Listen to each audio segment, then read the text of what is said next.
Hi. In the Survivor series, we will have many conversations around two themes. The one is that of how do you deploy beyond enemy lines and how do you get the job done? What's the principles behind that? The other one is the style of leadership needed for that to happen. Let's call it mission command. And we need to understand that leadership as an alternative that is different from our current understanding.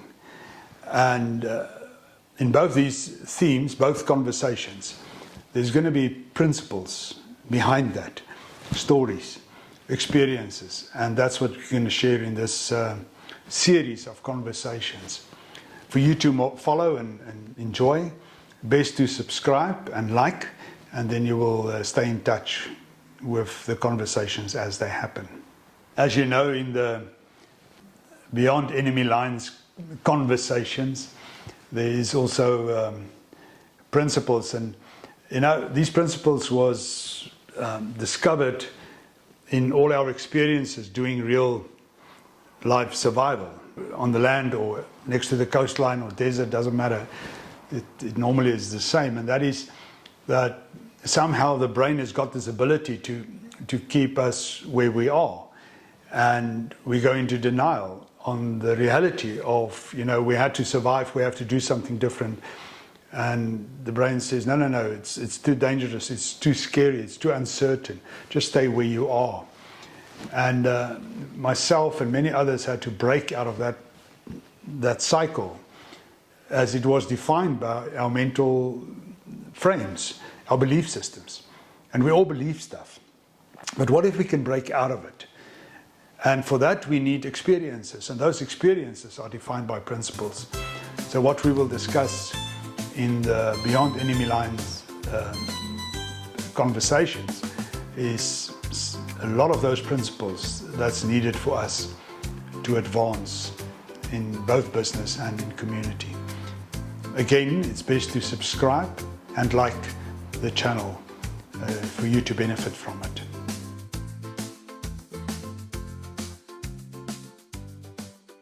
Now, in the Survivor series, when it comes to deployment beyond enemy lines, there's a survival principle that says you should be able to reorganize yourself. Again, when are we in a survival situation? If things indeed go wrong.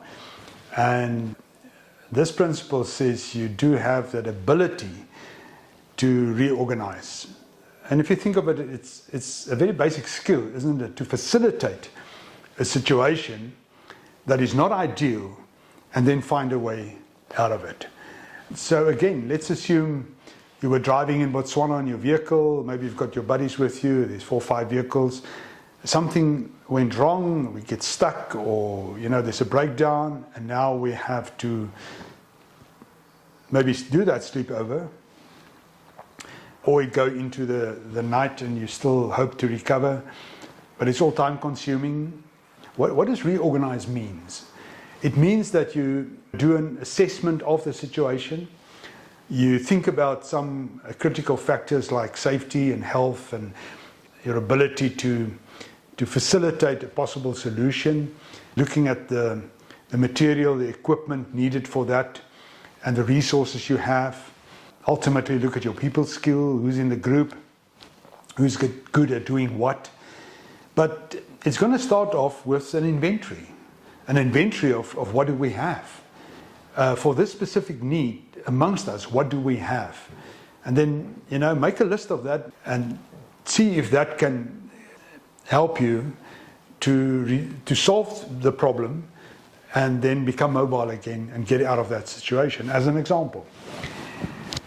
So it's, typically things like resources. How much water do we have? Is there any food available? Can we make a fire? Whatever it is you need is going to be on that list. But then at the same time, look at your skill base. There's a group of people. Some of them might be more technical, and others more mechanical, and others more, electrical, and they're good at it. That's not me.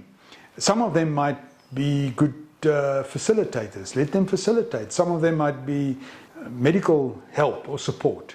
Some of them might be good at making food.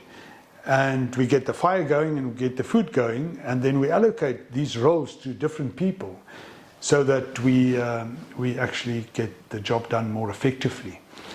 And we make sure that we don't have any incidents by expecting people to do things that they're not really good at, or they don't want to do, or they can't do. It's very simple, small stuff if you think of it. But this is how it works. And the same when a team deploys beyond enemy lines. There's a team of 5 people, they're beyond enemy lines. And the plan was to go from point A to point B. It's day 3 of the deployment. And they didn't anticipate then what happened. Something did go wrong. And suddenly they're at risk. They might have lost something. They might have lost part of their equipment, maybe a backpack. Or maybe there's a reason why they had to deviate from the route, and now they must go on a different route. But that implies more time, more kilometers, the walking, more resources. And now there's a chance they might run out of food or out of water. Guess what? The same principle. The ability to reorganize yourself and make sure that you do not run out of critical energy levels or critical food and water resources and or medical equipment and or ammunition or whatever your goal is. You have to buffer yourself, and the way to do that is the ability, it's a principle, to reorganize yourself. And by the way, I think close to this principle is also the ability then to prioritize what is more important. It's a critical facet also of organizing, is to prioritize what comes first. Is it, the water and food that we need to secure? Is it maybe a shelter we need to build for whatever reasons? Is there a reason to build a shelter? Why would you do that? And then you prioritize and you make sure that you do the things in the right sequence. Just think of the importance of communication. If it is critical for you to be found and you've got the right equipment so that you can make comms with the world out there, then that would be a priority. To set that up and see if you can get people whilst they're still active and at office or wherever they are, and you can connect and find a solution out. I can just carry on talking and talking and talking. Now, this principle to organize and reorganize is critical, and it often asks for just one person, one facilitator to do that. And you might even start one step back and say to the team, let's just agree what is the real challenge here or the real problem. Or, in other words, what are we going to focus on? That agreement in itself is good, because that will take the energy levels up and people will start doing the stuff that really matters for you to get out of there. And that's all facilitation, is get the focus where it belongs, do the inventory of what you have, but then prioritize, and then allocate roles to people that fit best and let them start running with what it has to do. Always keep in mind safety and security.